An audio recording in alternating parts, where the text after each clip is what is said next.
നമസ്കാരം. കമ്പ്യൂട്ടർ സ്ക്രീനിലുള്ള കാര്യങ്ങളെ നമ്മുടെ കൈകളിലേക്ക് എങ്ങനെ കൊണ്ടുവരാം എന്നതിനെക്കുറിച്ചാണ് നമ്മൾ ഇന്ന് സംസാരിക്കാൻ പോകുന്നത്. സ്ക്രീനിലെ അദൃശ്യമായ ഡേറ്റയെ നമുക്ക് സ്പർശിക്കാൻ കഴിയുന്ന രൂപത്തിലേക്ക് മാറ്റുന്ന ആ അത്ഭുതകരമായ പ്രക്രിയയിലേക്ക് നമുക്കൊന്ന് കടക്കാം.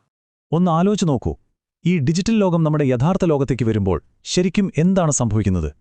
കമ്പ്യൂട്ടറിലെ കേവലം ഒന്നുകളുടെയും പൂജ്യങ്ങളുടെയും കൂട്ടങ്ങളെ നമുക്ക് നേരിട്ട് തൊടാനും വായിക്കാനും കഴിയുന്ന ഒരു ഭൗതിക വസ്തുവായി പരിഭാഷപ്പെടുത്തണം. സാങ്കേതികവിദ്യ എങ്ങനെയാണ് ഈ വലിയ വെല്ലുവിളിയെ നേരിടുന്നതെന്ന് നോക്കാം. ആദ്യം തന്നെ ഹാർഡ് കോപ്പിയും സോഫ്റ്റ് കോപ്പിയും തമ്മിലുള്ള ആ അടിസ്ഥാന വ്യത്യാസം എന്താണെന്ന് നമുക്ക് നോക്കാം.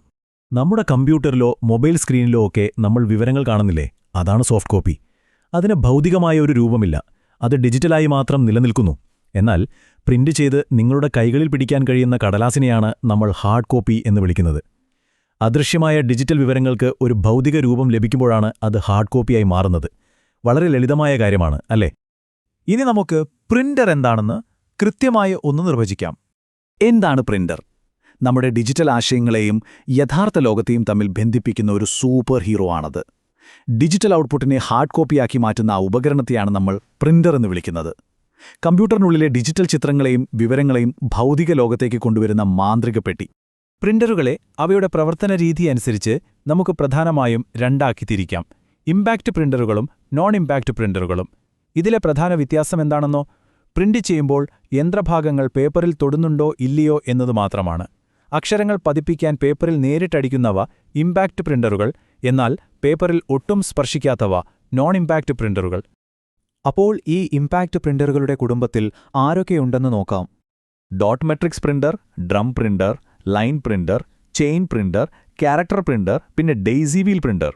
ഈ പേരുകൾ കേൾക്കുമ്പോൾ തന്നെ പഴയകാല ഓഫീസുകളിലെ ആ വേഗത്തിലുള്ള ടക് ടക് ടക് ടൈപ്പിംഗ് ശബ്ദം മനസ്സിലേക്ക് വരുന്നില്ലേ? പേപ്പറിൽ നേരിട്ട് ആഞ്ഞടിച്ച് അക്ഷരങ്ങൾ രൂപപ്പെടുത്തുന്ന ഈ യന്ത്രങ്ങളായിരുന്നു ഒരു കാലത്ത് പ്രിന്റിംഗ് ലോകം അടക്കി ഭരിച്ചിരുന്നത്.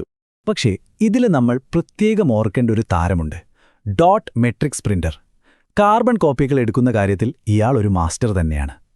ഇതിന്റെ പ്രിന്റിംഗ് ഹെഡ് പേപ്പറിലേക്ക് നേരിട്ട് പ്രയോഗിക്കുന്ന ബലം ഉപയോഗിച്ച് ഒരേ സമയം പല കാർബൺ പേപ്പറുകളിലൂടെ അക്ഷരങ്ങൾ പതിപ്പിക്കാൻ ഇതിന് നിഷ്പ്രയാസം സാധിക്കും.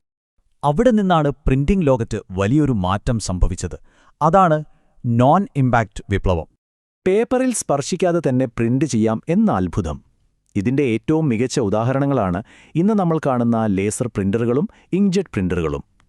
പ്രിന്റിംഗ് ഹെഡുകൾ പേപ്പറിൽ ഒരിക്കലും സ്പർശിക്കുന്നില്ല എന്ന ലളിതമായ തത്വത്തിലാണ് ഇവ രണ്ടും പ്രവർത്തിക്കുന്നത്. യാതൊരു ശബ്ദവുമില്ലാതെ വളരെ വേഗത്തിലും വ്യക്തതയോടെയും ഇവ നമ്മുടെ ഡിജിറ്റൽ രേഖകളെ ഹാർഡ് കോപ്പികളാക്കി മാറ്റുന്നു. ഇതിൽ ലേസർ പ്രിന്റർ എങ്ങനെയാണ് പ്രവർത്തിക്കുന്നതെന്ന് നിങ്ങൾക്കറിയാമോ? പേപ്പറിൽ തൊടാതെ തന്നെ ഇതെങ്ങനെയാണ് ചിത്രങ്ങളും അക്ഷരങ്ങളും ഉണ്ടാക്കുന്നത്? ഇതിൽ പ്രധാനമായും 3 ഘടകങ്ങളാണുള്ളത്: ഒരു ലേസർ ബീം, ഒരു ഡ്രം, പിന്നെ കുറച്ച് ടോണറും.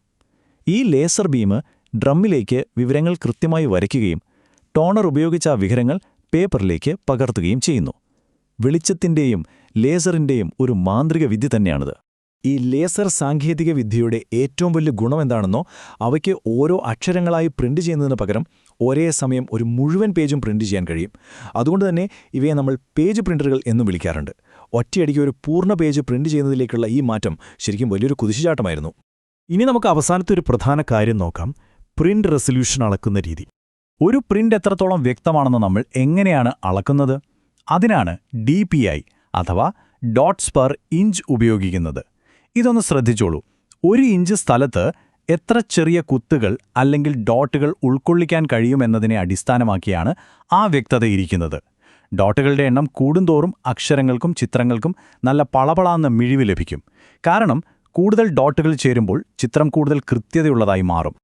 അപ്പോൾ അടുത്ത തവണ നിങ്ങളൊരു പ്രിന്റ് ചെയ്ത പേപ്പർ കയ്യിലെടുക്കുമ്പോൾ വെറുതെ ഒന്ന് ആലോചിച്ചു നോക്കൂ. ആ ഒരു പേജ് നിർമ്മിക്കാൻ 1 ഇഞ്ചിൽ എത്ര 1000 അദൃശ്യമായ ഡോട്ടുകൾ വേണ്ടി വന്നിട്ടുണ്ടാകും.